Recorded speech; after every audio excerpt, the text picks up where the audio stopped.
এসটিপিতে 1 মোল carbon dioxide গ্যাসের পেষণ গুণাঙ্ক 0.058 হয় 27 ডিগ্রি সেন্টিগ্রেড তাপমাত্রায় এবং 100 কিলোপ্যাসকেল চাপে ওই গ্যাসের আয়তন কত? তো এসটিপিতে 1 মোল কার্বন ডাইঅক্সাইড গ্যাসের পেষণ গুণাঙ্কের মান দেওয়া আছে 0.058। তো পেষণ গুণাঙ্ককে আমরা জেড দিয়ে প্রকাশ করি 0.058। 27 ডিগ্রি সেন্টিগ্রেড তাপমাত্রায়, তাপমাত্রা T equal 27 degree centigrade. Kelvin এককে হবে 27 প্লাস 273 কেলভিন, অর্থাৎ 300 কেলভিন। চাপ দেওয়া আছে পি ইকুয়াল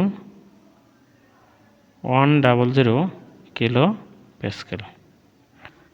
আমরা যেহেতু লিটার অ্যাটমসফিয়ার এককে অঙ্কটা করব, এজন্য কিলো প্যাসকেলকে আমরা অ্যাটমসফিয়ার এককে প্রকাশ করব। এজন্য 100কে আমরা 101.325 দিয়ে ভাগ করব, তাহলে এটা কিলো প্যাসকেলটা হয়ে যাবে অ্যাটমসফিয়ার। আর কিলো প্যাসকেল চাপে ওই গ্যাসের আয়তন কত? V equal what? আর আমরা জানি আর এর মান 0.0821 litre atmosphere kelvin inverse 1 mole inverse. আমরা জানি জেড ইকুয়াল পিভি ভাগ আরটি। আমরা যেহেতু ভি এর মান বের করব, PV equal Z RT, V equal Z RT ভাগ পি।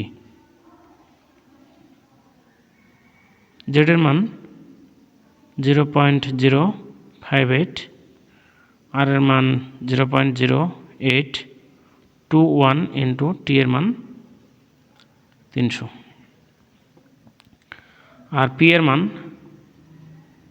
100 ভাগ 101.325। তা অ্যান্সার আসবে 1.446 লিটার। বন্ধুরা ভিডিওটাকে শর্ট করার জন্য আমি ক্যালকুলেশনগুলো আগে থেকে লিখে রেখেছি। আশা করি প্রশ্নটা বোঝা গেছে। ধন্যবাদ।